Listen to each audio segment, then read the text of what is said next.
저하고 이제 우리 집 자매하고 금요일 날 서울 광화에 성경 공부하러 갔다 왔습니다. 그래서 고린도전서 12장부터 16장까지 공부를 했는데 평소에 알고 있는데도 그 가서 들으니까 또 새로운 은혜를 또 좀 받고 왔습니다. 그 다음에 이제 반가운 소식 하나 전해드릴게요. 우리 그 온우가 7살이고 재우가 5살인데요. 이번에 가니까 그 온우가 구원을 받았다고 그래요. 그래서 내가 이제 확인을 했어요. 온우야, 너 그 지옥하고 하늘나라 있는 거 알지? 그러니까 예. 그러면은 하늘나라에 가는 것은 어떻게 가지? 하니까 예수님이 십자가에 돌아가셔가지고 내 대신 피를 흘리심으로 말미암아 그것을 믿었기 때문에 나는 하늘나라에 갈 자신이 있어요. 확실하게 그 얘기를 하는 거예요. 그래서 얼마나 감사한지. 그래서 너 누구한테 그것을 배웠어? 하니까 여기저기서 들은 그러한 경험에 의하고 또 우리가 전번에 옛날에 그저 설교할 때 예수님 십자가에 못 박혀 돌아가신 그걸 보고는 요애가 관심이 있고는 할아버지 또 그거 한 번만 보여주세요. 또 보여주니까 또 할아버지 또 한 번만 더 보여주세요. 그것은 있었지만은 구원받는 역사는 없었거든. 아직 어리기 때문에 안 되겠다 해가지고. 근데 거기 가서 그 섞이고 막 여기저기 듣고 하면서 얘가 지 스스로 알았대요. 누가 가르쳐 준 것도 아니고, 예수님이, 머리에서 이렇게 다 입력이 돼가지고, 그래가지고, 구원을 받았다고 그래요. 그래서 확인을 하니까, 맞아, 얘가. 어린애들은 뭐 성경 많이 알아가지고, 어른들도 마찬가지죠. 예수 그리스도께서 내 죄를 위해서 십자가에 돌아가신 그 사실만 알면은 믿으면은 구원 받는 거예요. 다른 거, 나중에 이제 믿고 나서 구원 받고 나서 이제 가는데 사람들이 그거를 이제 너무 단순한 것을 쉽게 생각하고는 안 믿기 때문에 구원을 못 받는 거거든, 사실. 그래가지고 재호한테 또 물었어요. 재호야, 어쩐가 보려고. 재호야, 너, 지옥이 있고 하늘나라가 있는데 어디 가고 싶어? 하늘나라예요. 그러면은 하늘나라 가면은 어떻게 해야 되지? 구원받아야 돼요. 그래. 그러면 어떻게 구원받지? 몰라요. 그것까지만 아는 거예요, 얘가. 그래서 얘도 그 같이 있으면은 구원받기 쉽겠다. 그래서 너가 구원을 받으면 너와 내 집이 구원을 얻으리라 하는 말씀이 그 가정에 또 이루어지고, 그래서 하나님 앞에 굉장히 감사함을 이제 돌리고 왔습니다. 오늘 하나님의 말씀은 야고보서 1장 13절부터 16절까지 보겠습니다. 지난주에 믿음의 시련이라는 제목으로 제가 설교를 했는데 보충해서 한 번 더 하려고 이 구절을 찾았습니다. 13절부터 16절까지를 제가 천천히 읽겠습니다. 누구든지 시험을 받을 때 나는 하나님께 시험을 받는다고 말하지 말지니 하나님께서는 악으로 시험을 당하지도 아니하시고 또 그분 자신이 아무도 시험하지 않으시기 때문이라. 그러나 누구든지 자신의 욕심에 끌려 유혹을 받을 때 시험을 당하는 것이니 그러므로 욕심이 잉태하면 죄를 낳고 죄가 장성하면 사망을 낳느니라. 나의 사랑하는 형제들아 속지 말라. 다 같이 기도하겠습니다. 전지전능하시고 우리의 기쁨과 소망이 되신 주 하나님 아버지, 죄와 허물로 죽었던 저희들을 주 예수 그리스도의 보혈로 구원해 주시고 하나님의 자녀 삼아 주시고 오늘 또 변함없이 최상의 경배를 드릴 수 있도록 인도해 주시는 애 감사드립니다.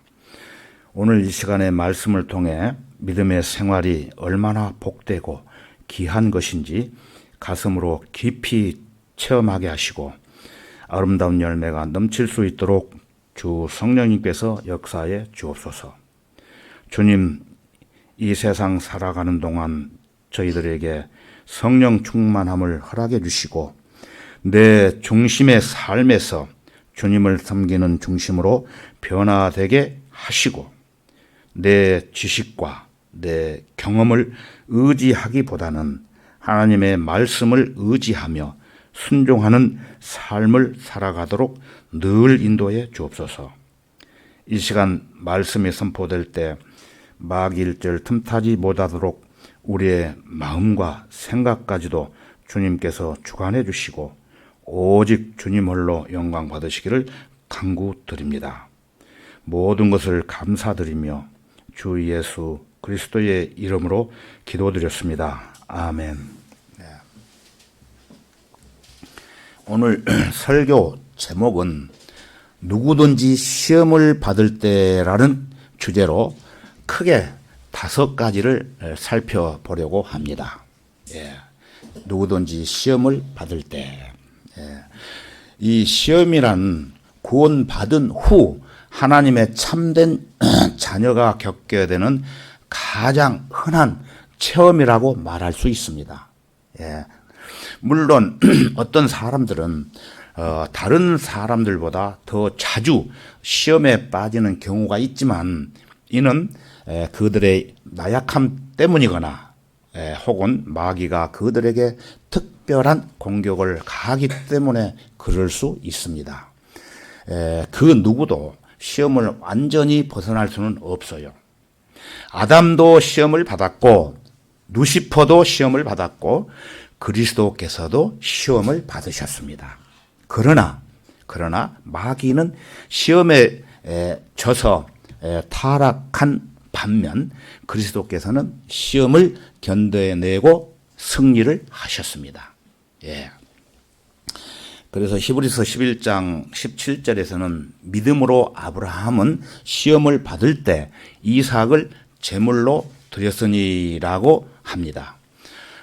따라서 이 생애 동안 하나님의 자녀에게는 언젠가는 시련 또는 시험 또는 테스팅이 온다는 것을 알 수가 있습니다. 지난번에 시련에 대해서 공부를 했지요. 그래서 오늘은 시험에 대해서 공부를 할 겁니다. 마틴 루터는 나의 시험은 나의 영적 스승이었다라고 말을 했다고 합니다. 이처럼 야고보서 1장 12절에서는 시험을 견뎌내는 자는 복이 있다라고 언급되어 있어요. 여러분이 잘 아시는 구절입니다. 자, 누구든지 시험을 받을 때 첫 번째 그분 자신이 아무도 시험하지 않으신다는 것입니다. 오늘 읽은 본문 말씀 13절을 다시 한번 보겠습니다. 누구든지 시험을 받을 때 나는 하나님께 시험을 받는다고 말하지 말지니 하나님께서는 악으로 시험을 당하시지도 아니하시고 또 그분 자신이 아무도 시험하지 않으시기 때문이라. 예, 이 구절에서 하나님께서는 악으로 시험을 당하지도 아니하시고라고 말씀하십니다.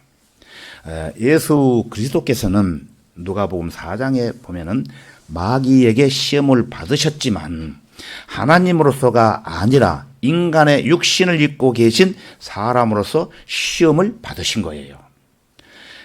야고보가 여기서 언급하는 것은 육신을 입고 오셨던 그리스도가 아니라 지금 셋째 하늘에 있는 하나님의 보좌 오른편에 앉아 계신 하나님으로서의 그리스도를 언급하고 있는 것입니다. 가장 극단적인 경우인 그 욥 잘 아시죠? 욥의 경우에도 하나님께서는 일정한 한계 내에서 욥을 시험하도록 사탄에게 허락을 하셨을 뿐 하나님께서 직접 시험을 하신 것은 아니었습니다. 여러분 잘 알고 계시죠? 그리고 하나님의 허락하시는 뜻 가운데서 마귀가 사람을 시험할 때조차도 마귀는 하나님께서 정해놓은 한계를 벗어날 수가 없어요. 예. 이 사실에 대해서는 시험 당하는 성도에게는 어떻게 됩니까? 매우 이완이 되는 거예요. 주님께서는 첫 번째 경우 마귀에게 이렇게 말씀하셨어요. 보라, 그가 소유한 모든 것이 내 권세에 있으나 다만 그의 몸에는 내 손을 대지 말라고 하셨어요. 예, 이에 따라 욥은 아내를 제외한 모든 가족과 재산을 잃었지만 자기 자신은 아무런 고통을 당하지 않았습니다. 예, 보라, 그가 내 손에 있느니라. 다만 그의 생명은 남겨둘지니라. 욥기 2장 6절 말씀이죠. 예, 그래서 하나님의 자녀에게 해당되는 경우가 바로 이것입니다. 예, 만약 여러분이 구원받지 못한 사람이라면 마귀는 검사로서의 그의 권세를 사용해서 여러분을 고소하기 때문에 마귀는 여러분을 죽음에 처하도록 하는 허락을 받게 될 겁니다. 문제는 여러분이 구원받지 못한 사람이라면 마귀는 여러분의 생명은 물론 또 여러분의 혼까지도 차지해 버린다는 것이에요. 사람이 온 세상을 얻고도 자신의 혼을 잃는다면 무슨 유익이 있겠느냐고 성경은 말씀하십니다. 그러나 그리스도인의 경우에는 마귀가 무슨 수를 쓰더라도 그는 그리스도인의 혼을 차지할 수 없는 것입니다. 왜냐하면은 그리스도의 혼은 그를 영적으로 그리스도의 몸 안에 집어넣게 해준 새로운 출생으로 인해서 그리스도 안에 놓여 있기 때문입니다. 그래서 누구든지 시험을 받을 때 두 번째는 사람에게 흔히 닥치는 시험 외에는 너희가 당한 것이 없나니라고 말씀을 합니다. 자, 그러면 우리 다 같이 고린도전서 10장으로 가보겠습니다. 고린도전서 10장 13절을 보겠습니다. 13절 322페이지죠.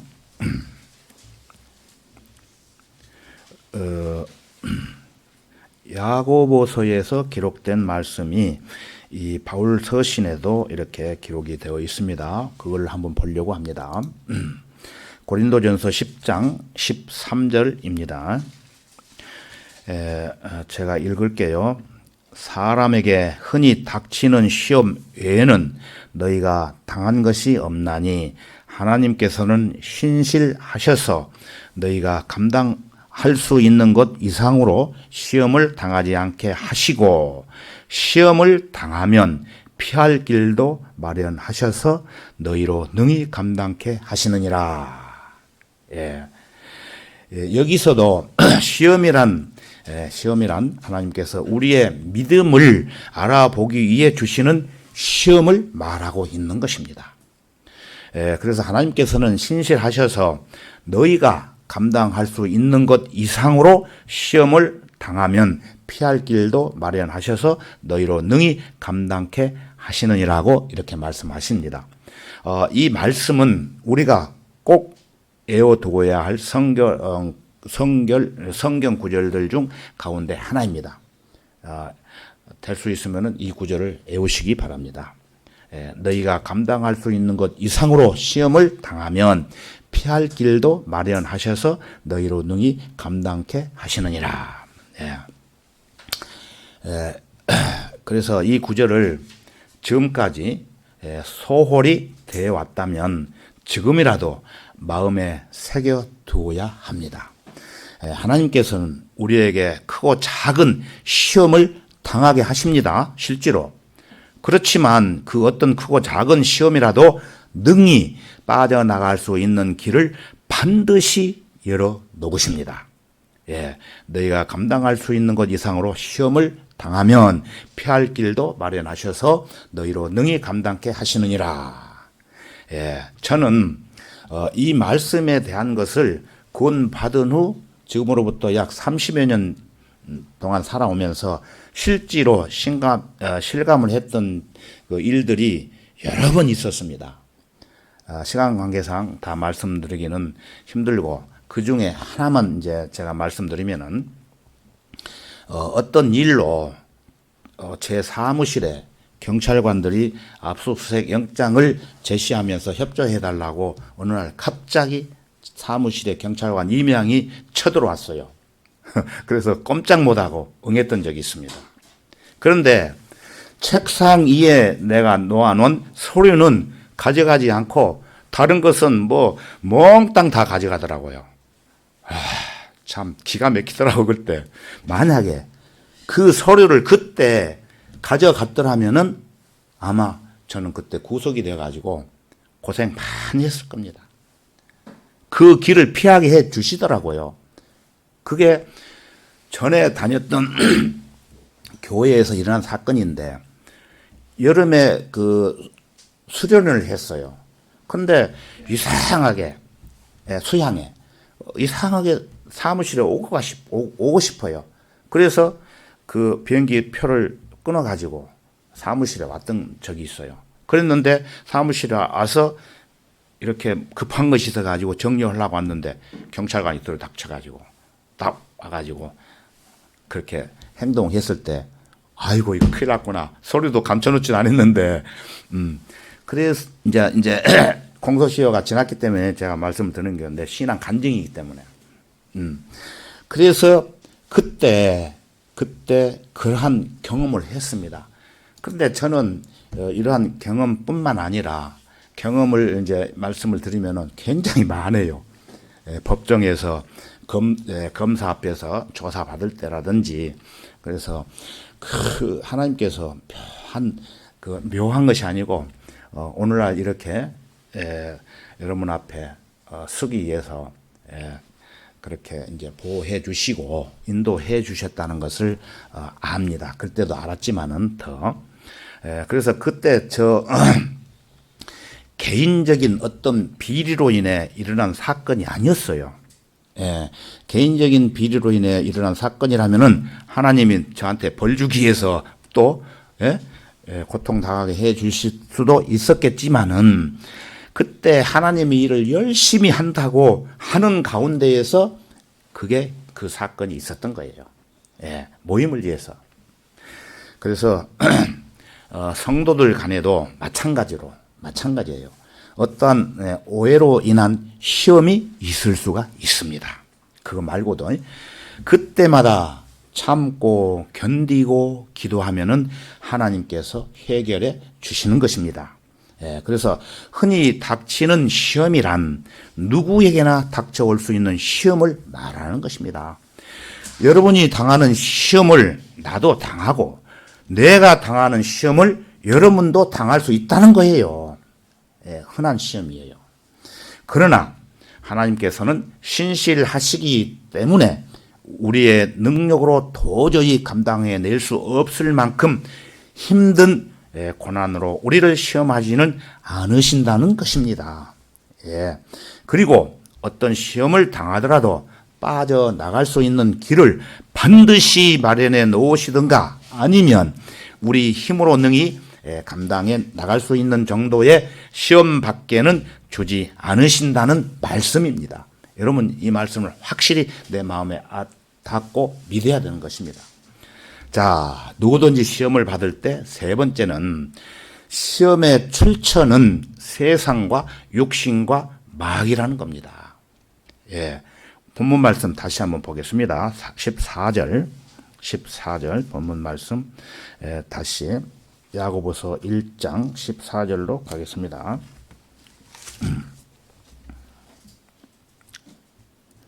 14절을 제가 읽겠습니다. 그러나 누구든지 자신의 욕심에 끌려 유혹을 받을 때 시험을 당하는 것이니라고 이렇게 말씀을 하십니다. 자기 욕심 때문에 유혹을 받을 때 시험을 당한다는 것입니다. 여러분이 자신의 욕심에 끌려 유혹을 받을 때 이렇게 시험을 당하게 되는 것입니다. 그래서 이 4절에서 야고보가 언급하고 있지는 않지만 여기에 마귀가 개입하고 있다는 것을 두말할 나위도 없어요. 마귀가 개입한다는 것이에요.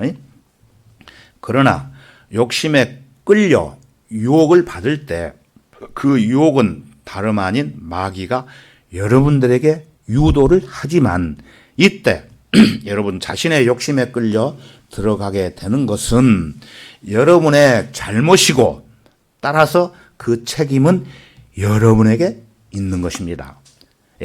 마귀에게 그 책임을 떠넘길 일이 아니라는 거예요. 마귀가 그렇게 한다는 것이 아니에요. 핑계대지 말라는 거예요. 여러분의 잘못이 있고 따라서 그 책임은 여러분에게 있다는 것을 명심하시기 바랍니다. 그러므로 야고보가 하고 싶은 말은 자기 자신의 욕심에 끌린 나머지 마귀가 여러분을 끌고 가지 못하게 하라는 거예요. 반대로 유혹을 받는다는 말은 사실상 유혹에 넘어갔다는 뜻이에요. 이것은 곧 여러분이 함정에 빠져서 꼼짝없이 어떤 일에 연루되거나 또 무엇인가에 관계가 되는 것을 의미하는 겁니다. 고전적인 조직 신학의 견지에서 볼 때 시험이란 여러분이 어떤 매혹적인 미끼를 눈앞에 놓고 있는 상태를 말하기도 합니다.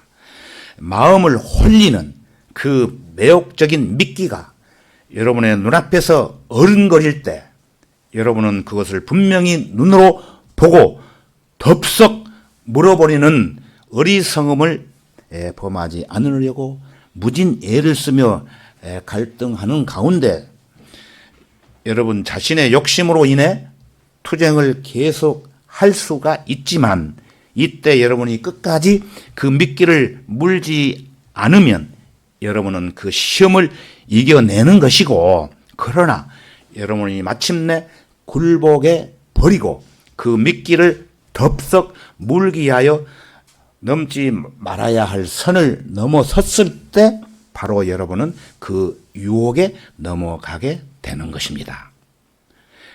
예수 그리스도께서 마귀에게 시험을 받으셨을 때 그분께서는 결코 미끼를 물기 위해 그 선을 넘어서지 않으셨습니다. 말하자면 시험은 분명히 받으셨으되 유혹에 넘어가지는 않으셨다는 것입니다. 즉 눈앞에 그 미끼가 나타났을 때 주님께서는 그 미끼를 보셨고 그 미끼의 의도를 훤히 알고 계셨으며 그 미끼의 의도를 거부하셨던 것입니다. 알고 계셨기 때문에. 그러나 그리스도인들은 눈앞에 미끼가 나타나면 그것을 눈으로 보고 자신의 욕심에 끌려 유혹에 넘어가고 마는 것입니다. 이거를 조심하라는 것입니다. 자, 본문 14절을 다시 한번 보겠습니다. 14절. 그러나 누구든지 자신의 욕심에 끌려 유혹을 받을 때 시험을 당하는 것이니. 이해가 되시죠? 그래서 시험의 출처는 세상과 육신과 마귀라는 거예요. 이것은 육신의 정욕과 안목의 정욕과 생의 자랑이라고 성경은 말씀하고 있습니다. 우리 다 같이 요한일서 2장으로 가보겠습니다. 요한일서 2장 15절입니다. 444페이지죠. 신약 성경.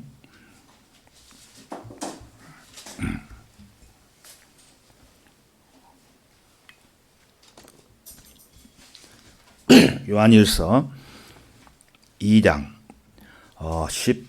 15절부터 17절까지 보겠습니다. 세상도 세상에 있는 것들도 사랑하지 말라.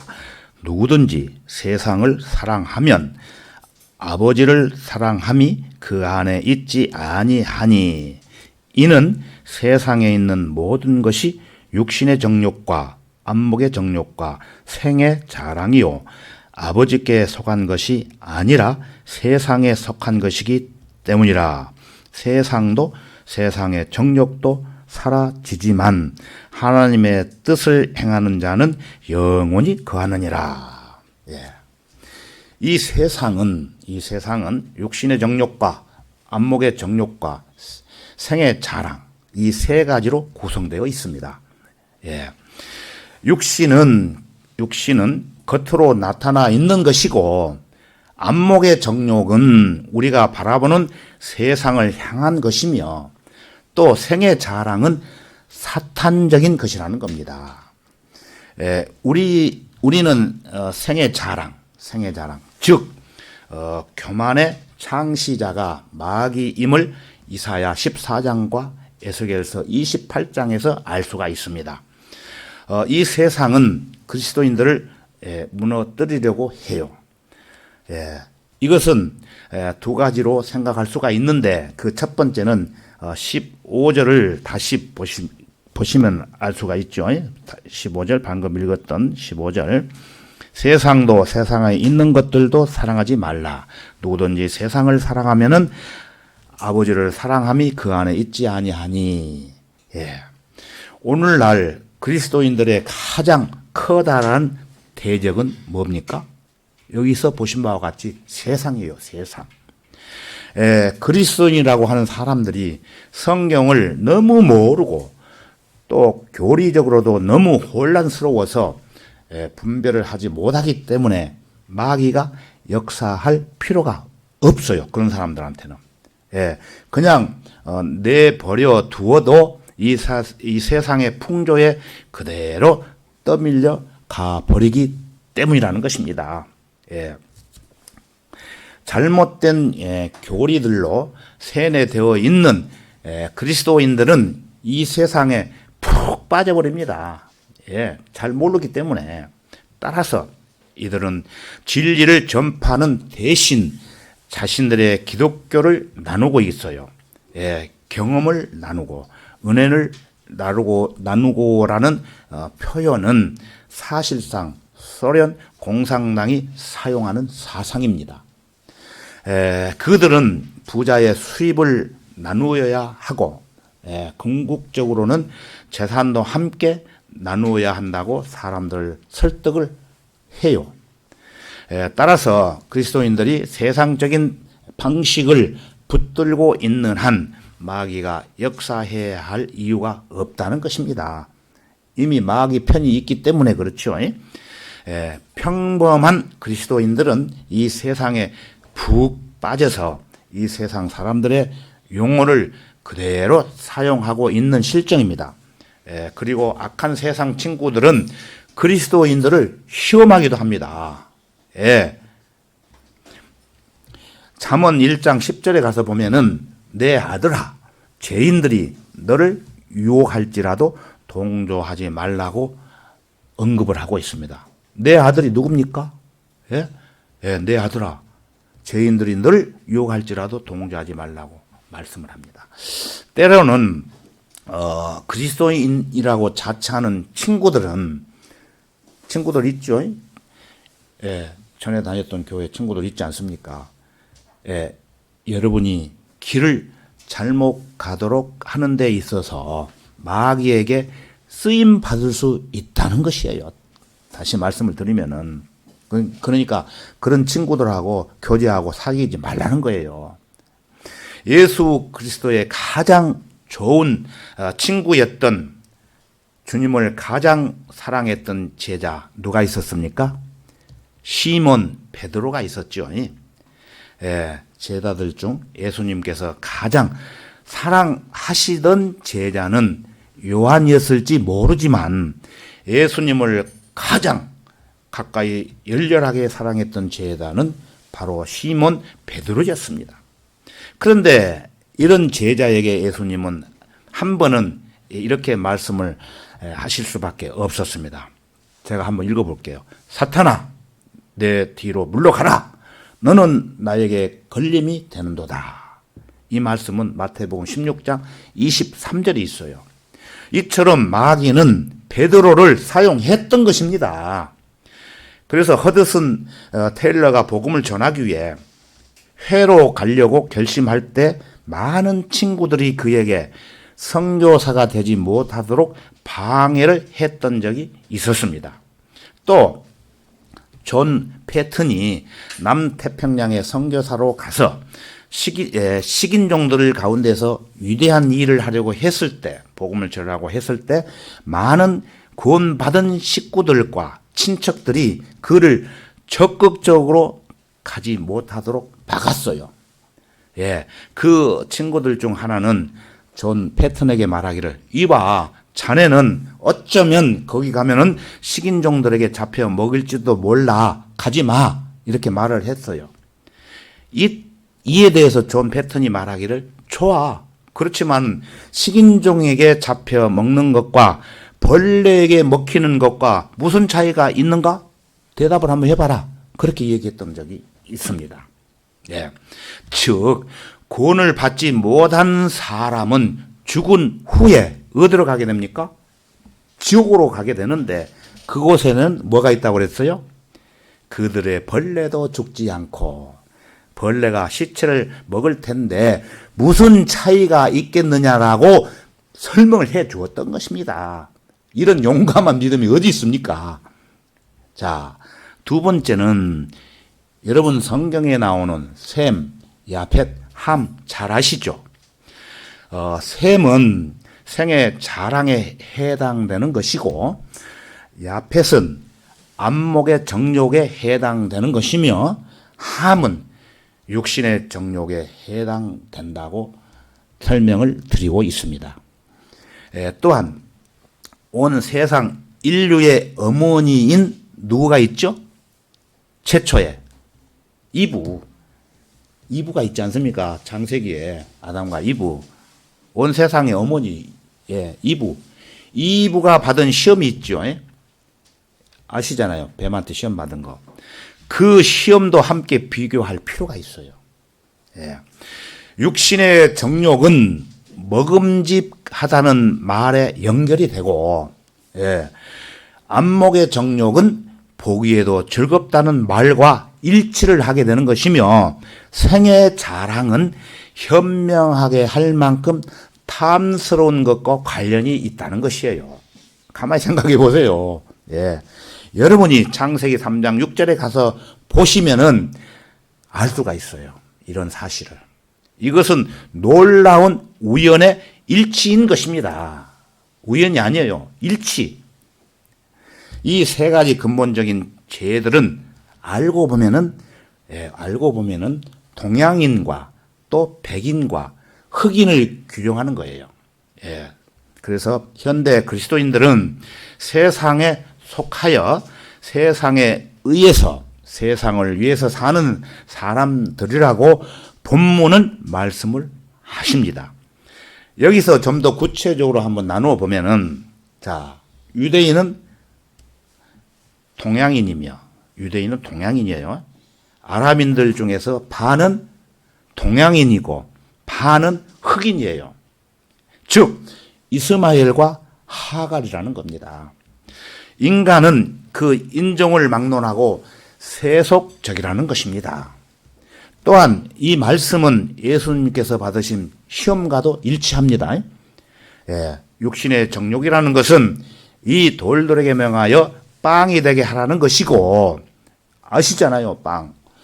안목의 정욕이라는 것은 세상의 모든 나라들과 그것들의 영광을 주께 보여주는 것이며, 생의 자랑은 뛰어내려 보라는 것인데, 이 세상의 신이 우리 주님께 히브리서 4장 15절에 가서 보면은 어떻게 말을 하고 있느냐면은, 이는 우리의 대제사장은 우리의 연약함을 동정할 수 없는 분이 아니요, 모든 점에서 우리와 마찬가지로 시험을 받으셨지만 죄 없으신 분이기 때문이라는 이 말씀을 성취하도록 도와준 것입니다.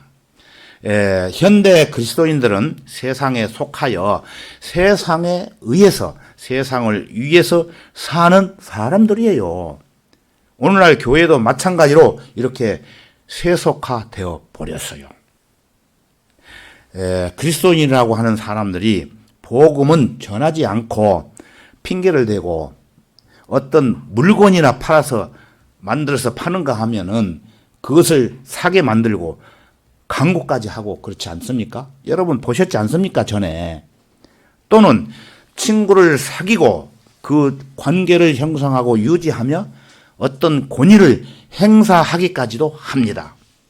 예, 이런 사람들 봤습니다, 저는. 예, 그래서 성경대로 믿는 그리스도인들을 대하는 모든 면에서도 세상과 똑같은 방식으로 대하고 있다는 겁니다. 심지어 성경을 보는 방식에도 이런 사람들은 세상과 일치하는 경우가 있어요. 자, 누구든지 시험을 받을 때 네 번째로는 욕심이 잉태하면 죄를 낳고 죄가 장성하면 사망을 낳느니라고 말씀을 합니다. 자, 요거 야고보서 1장 본문 말씀 한번 1장 15절로 다시 보겠습니다. 요한일서 1로 펴져 있죠. 본문 말씀 야고보서 1장 15절로 다시 한번 가서 보겠습니다. 15절. 그러므로 욕심이 잉태하면 죄를 낳고 죄가 장성하면 사망을 낳느니라. 예. 욕심이 잉태하면 죄를 낳고 죄가 장성하면 사망을 낳느니라. 이거는 여러분 보지 않아도 다 외우지 않습니까? 예. 너무 많이 들었기 때문에. 그래서 사망은 원래 갑자기 다가오는 게 아니에요. 사망이 어느 날 갑자기 다가오는 것은 그런 사람 별로 없어요. 교통사고로 즉사하는 거나, 예, 그런 사람들이 있겠지만은 대부분 갑자기 다가오지가 않습니다. 죄 자체가 원래 갑자기 행해지는 게 아니기 때문이에요. 예, 어떠한 죄로 인해서 갑자기 죽는다는 것이 아니에요. 죄는 맨 처음 관념으로 싹트기 시작합니다. 관념으로. 예, 그런 다음 그 관념이 구체적인 모습으로 개발되는 거예요. 그 다음에 죄가 하나님의 신념으로 마음속에 자리 잡게 되고 이 신념이 결단으로 발전을 하여 최종적으로는 행동으로 옮겨지게 되는 것입니다. 이렇게 행동으로 옮겨지면은 결국 죄가 사망을 낳게 된다는 것입니다. 다시 말해서 사망으로 죄가 완결된다는 것입니다. 사망으로 죄가 완결이 된다는 것이에요. 즉 욕심, 죄, 사망이라는 일련의 진행 과정은 먼 길을 천천히 가는 것과도 같습니다. 예, 그러니까 욕심이 잉태하여 죄를 낳고 죄가 장성하여 죽음에 이르는 데에는 그만큼 긴 시간이 걸린다는 것이에요. 예, 죄를 짓는다고 해서 하나님께서 당장 데려가시는 게 아니에요. 몇 번의 기회를 주십니다. 회개하라고. 그런데 어떤 사람들은 죄에 대해서 무감각해요. 죄를 짓고도. 예. 저는 10여 년 전에 이렇게 죄를 짓고 무감각한 사람을 실제로 봤어요. 예. 하나님께서 그 어떤 사람이 죄를 짓게 되면은 회개하라고 기회를 주셔요. 그래서 그 기회를 보니까 3번의 기회를 주셨는데도 불구하고 그 죄를 깨닫지 못하고 육신의 정욕에 사로잡혀 좋은 것은 다 먹고 좋은 것은 다 하고 그러므로 그 죄에서 헤어나지 못하고 결국에는 어떻게 됐습니까? 죽음을 맞이하게 된 사람을 저는 확실히 봤습니다. 여러분도 대충 아실 겁니다. 그래서 고린도전서 5장 5절에 가서 보면은 그러한 자는 사탄에게 넘겨주어 그 육신은 멸망케 하여도 그 영은 주 예수의 날에 구원받게 하려 함이라고 말씀을 하고 있습니다. 예. 그러나 그 사람이 어떤 죄를 지었어도 확실히 구원받았다면은 어떻게 됩니까? 지옥에 가지 않고 그 죄들을 회개하지 않음으로 인해 자기에게 주어진 수명보다도 빨리 죽게 만듭니다. 놔두면은 하나님이 욕을 얻기 때문에 그냥 그 사람 수명보다도 자기가 뭐 120살, 130살 살고 싶어 가지고 건강식품 많이 먹을 수 있지만은 너는 안 돼. 데려가십니다. 예, 그래서 아까 전에도 제가 말씀을 드렸듯이 7살 먹은 우리 온우가 이러한 사실을 어떻게 간증을 하냐면은 내 많은 죄로 인해서 지옥에 가는데 예수 그리스도께서 내 죄를 위해서 십자가에서 피 흘려 돌아가시고 그것을 믿음으로 말미암아 나는 지옥에 가지 않고 하늘나라에 갑니다. 이렇게 군 간증을 했다고 제가 말씀을 드렸죠. 그래서 우리가 구원을 받은 사람들은 확실히 구원받은 사람들은 지옥에 가지 않아요. 그러나 그 죄로 인해서 하나님이 데려가실 수 있다는 거예요. 예. 예, 그래서 그 죄를 구원받고 나서 지을 수 있어요. 그러나 그 죄를 자백해야 되는 거예요.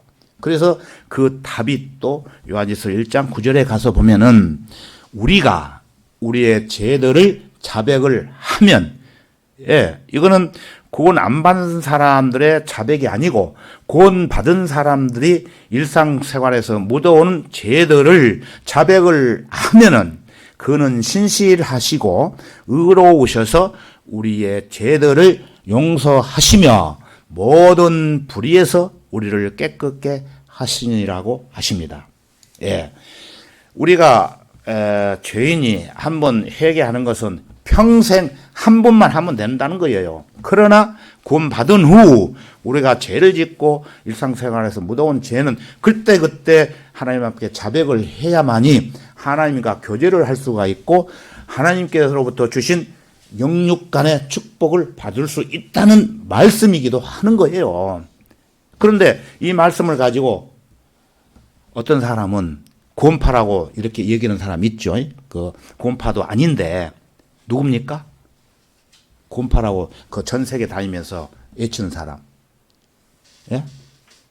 생각 안 나요?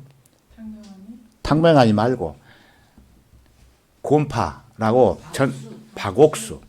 예, 박옥수가 이 말씀을 가지고 이렇게 자백하면은 너는 구원 못 받았으니까 다시 새로 구원 받으라. 이렇게 얘기를 해요.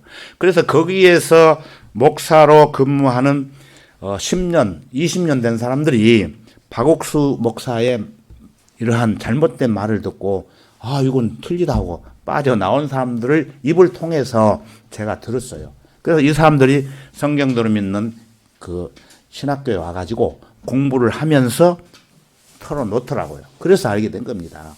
예, 박옥수한테 직접은 안 들었지만은 이렇게 이 사람들이 증인들이 이렇게 이야기하는 것을 듣고 이 말을 박옥수가 그렇게 변질된 말씀으로 써먹고 있구나 그런 것을 이제 알게 되었어요. 이 구절은 구원받은 사람이 죄를 지었을지라도 그 모든 죄들을 하나님께 그때그때마다 자백을 하면은 용서해 주시기 때문에 내가 깨끗하게 됨으로써 하나님과 교제를 한다는 거예요. 기도도요, 이러한 자백을 안 하고 기도하면은 기도 안 들어줘요. 여러분들이 기도 아무리 해봐야 내 죄를 자백하고 난 후에 깨끗함으로 기도를 하나님께 드려야 하나님과 교제를 되는 거예요. 교제가. 그래서 여러분들은 평소에 이러한 신앙을 가지고 기도를 하시면 되겠습니다. 그래서 사도행전 19장 18절에 가서 보면은 믿는 사람이 많이 와서 자백하며 자기들의 행실을 털어놓더라고 사도 바울은 이렇게 말을 하고 있습니다. 자, 누구든지 시험을 받을 때 다섯 번째로는 내 아들아 죄인들이 너를 유혹을 할지라도 동조하지 말라. 예, 이 말씀은 잠언 1장 10절에 있는 말씀이죠. 잠언의 첫 번째 가르침은 아들에게 주는 교훈입니다. 교훈. 그래서 히브리서 저자는 또 마치 자녀들에게 했던 것과 같이 너희에게 권면하신 말씀을 잊었으니 곧 내 아들아 주의 징계를 경시하지 말고 책망을 받을 때에 낙심하지 말라는 말씀을 얘기를 하고 있는데, 이 말씀은 잠언 3장 11절과 12절의 말씀을 인용한 말씀이기도 합니다. 그래서 잠언에 있는 3장 11절과 11절 말씀을 제가 지금 읽어볼게요. 내 아들아 주의 징계를 멸시하지 말고 그의 나무라심을 싫어하지 말라. 이는 주께서 사랑하시는 자를 꾸지르시기를 마치 아버지가 기뻐하는 아들에게 하는 것 같이 하심이라. 예, 구약에서도 그렇고 신약에서도 이렇게 말씀하시는 거예요. 아버지가 아들을 징계하는 것은 아들을 사랑하시기 때문에 아버지가 그 아들을 훌륭한 아들로 키우기 위해서 매를 드는 것입니다. 여러분도 대통령이 있어요. 대통령 아들이 잘못하면은 그건 가만 놔두면 안 되잖아요. 자기 아들이 자기 얼굴에 먹칠을 하기 때문에 아들 불러라 이놈 혼내게 한다는 그런 예를 들어서 말씀을 드리는 거예요. 그래서 구원받은 사람은 요한복음 12장 12절에 가서 보면은 누구든지 그를 영접한 사람에게는 하나님의 아들들이 되는, 아들이 아니고 아들들이 되는 권세를 주셨으니 즉 그의 이름을 믿는 사람이라고 하심이라. 자매들은 여자인데 왜 안 들어갔느냐 하지만은 자매들도 성경적으로 보면 아들들이에요. 나중에 이제 설명을 드릴게요. 아들들. 그렇기 때문에 하나님의 아들들인 그리스도인들은 주 하나님 아버지의 경고와 훈계를 경청하는 것입니다. 즉 악인들과 어울리지 말라는 경고이기 때문이에요. 이와 연결되는 신약의 계명은 에베소서 5장 1절에서 16절에 또 있어요. 나중에 여러분이 꼭 이 구절을 한번 읽어보시기 바랍니다. 바울은 고린도전서 15장 33절에서 미혹되지 말라. 악한 사귐은 좋은 행실을 부패시키느니라고 솔로몬의 지혜의 말을 반복하고 있어요. 지혜의 법에서 첫째로 등장하는 것은 뭡니까? 바로 분리이며 분리. 둘째는 비협조이며 세 번째는 비참여입니다. 비참여. 다시 말하면은 성경의 지혜는 처음부터 끝까지 과학과 종교 또는 심리학 또는 교육이 추구하는 지혜와는 전혀 다른 접근 방식을 보이고 있는 것입니다. 연합은 오직 성경을 존중하고 설교하며 실행하고 믿고 순종하는 곳에서만 긍정적입니다. 그 밖에 모든 연합은 교회 일치라는 미명 아래 바벨탑을 반복하는 것일 뿐이에요. 창세기 11장에 나오지 않습니까? 본문에서 죄인이라는 말에 주목을 하십시오. 구약에서 이 단어에는 항상 극도로 악한 성품과 나쁜 평판을 가진 사람들에게 사용되고 있습니다. 신약에서 바울 서신을 보게 되면 신약에 차별이 없느니라. 이는 모든 사람이 죄를 지었으므로 하나님의 영광에 이르지 못하다가라는 맥락에서 사용된 죄인과는 또 다릅니다. 복음서에 자주 등장하는 세리와 죄인이라는 표현은 갈보리 사건과 바울 서신 이전에만 사용되는 것입니다. 바울이 자신이 죄인들 중에서 우두머리라고 했으나 그것은 고약적인 의미에서는 죄인이 아니라는 것입니다. 자, 이제 설교를 마무리해야 될 것 같습니다. 너희가 여러 가지 시험에 빠질 때면 그것을 모두 기쁨으로 여기라고 야고보서에서 권면하고 있죠. 물론 이 말씀은 육신에게 기회를 주라는 말이 아니에요. 이 말은 믿음이 테스트 받는 상황에 대해 말하는 것으로 육신에게 기회를 제공하라는 말과는 거리가 멀어요. 성경은 이 문제에 대해 매우 분명하게 말씀합니다. 주 너희 하나님을 시험하지 말라고 하셨고, 또 너는 또한 젊음의 정욕을 피하라고 당부하시기도 합니다.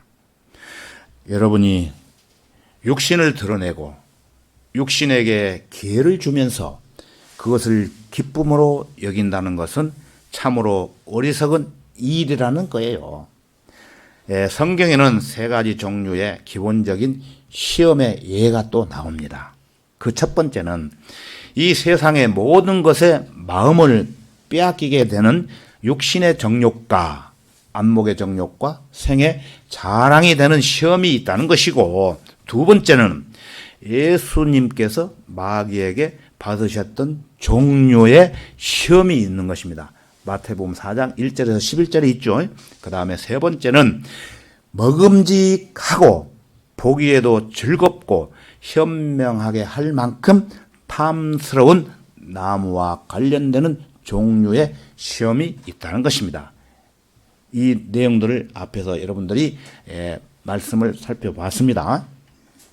이 세 가지 기본적인 시험들을 이겨내는 방법에도 각기 다른 세 가지 원칙이 또 있어요.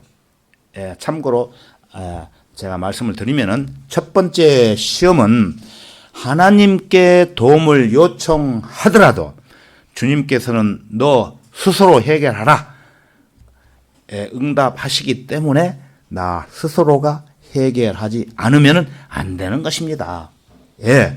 두 번째는 내가 할 수 있는 일이라고는 아무것도 없고 오직 하나님께서 도와주셔야만 모든 것이 해결될 수 있기 때문에 하나님의 도심만을 해결하는 방법이라는 것입니다. 세 번째는 이게 여러분들이 이해가 안 가실지 모르지만은 한번 들어보시기 바랍니다. 이브가 선악과를 따먹는 것처럼 아담이 따먹지 않고 이브가 먼저 따먹었잖아요. 죄를 저질렀지 않습니까? 그래서 우리도 잘못된 일에 손을 댄 후, 왜 그러냐면은 아담과 이브의 성품을 우리가 담고 이 세상에 구원을 받았지만은 그 성품이 그대로 있기 때문에 우리도 그와 같이 잘못된 일에 손을 댄 후, 그 뒤로는 전적으로 마귀가 알아서 처리해 주도록 맡길 수밖에 없는 시험이 있다는 것입니다. 따라서 시험에 벗어나기 위하여 하나님께서 제시하시는 방법인지 또는 마귀가 제시하는 방법인지 혼돈될 수 있다는 거예요. 그렇기 때문에 우리는 문제 해결책을 제시하는 그 영이 어떤 영인지 분별하지 않으면 안 되는 거예요. 영을 분별하는 방법은 그리 어렵지 않습니다. 나중에 또 말씀을 드릴게요. 자, 여러분에게 여기서 한 가지 질문을 드리겠습니다. 대답을 한번 해보십시오. 아는 대로. 안 그러면 속으로 대답을 하시든가. 여자들에게, 남자와 여자가 있죠. 여자들에게 제일 많은 시험이 무엇인지 혹 아십니까? 여자들에게 제일 많은 시험이 오는 거. 그것은 입을 놀리는 거예요. 입을 놀리는 거. 사탄이 최초로 에덴 동산에서 인간에게 엄청난 시험을 걸어오는 것도 누구한테 걸어왔습니까? 이브, 여자에게. 그래서 여자의 입을 놀리게 하는 시험으로 시작되었음을 잊지 말고 알고 있어야 돼요.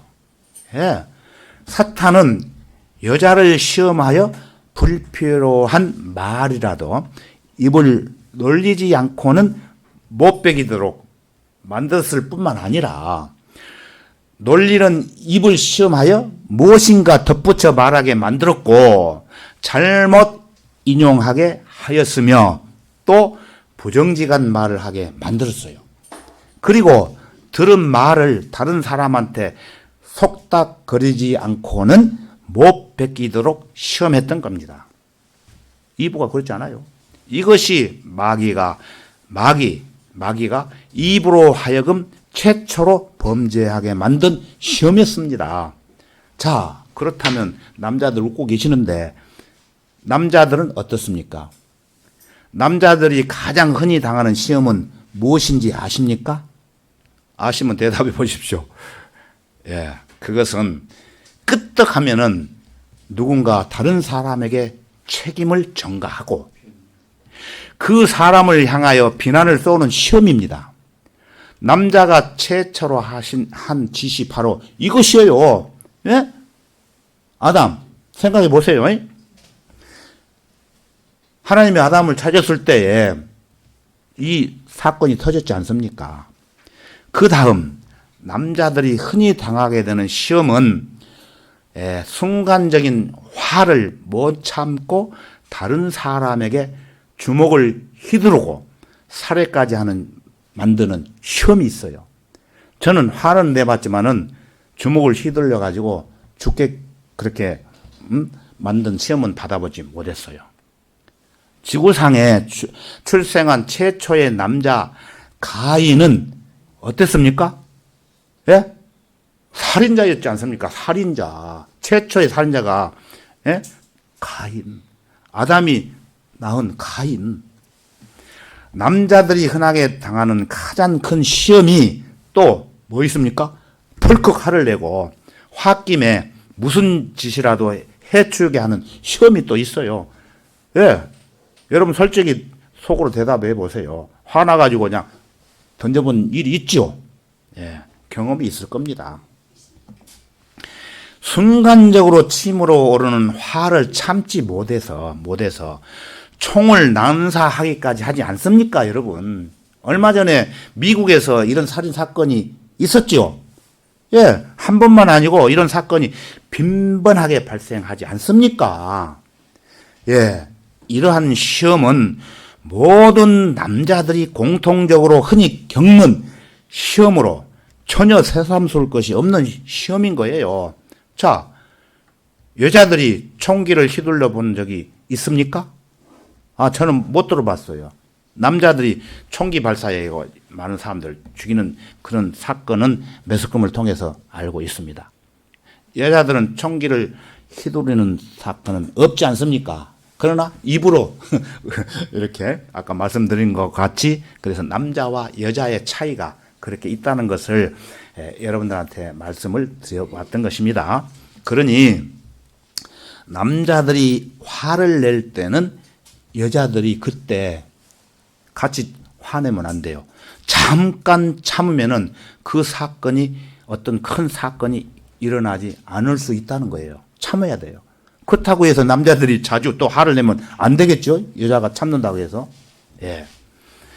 이와 같이 인간은 남자나 여자나 신실하지 않지만 하나님께서는 신실하셔서 사람이 감당할 수 없는 시험을 당하도록 하시지는 않으신다는 것입니다.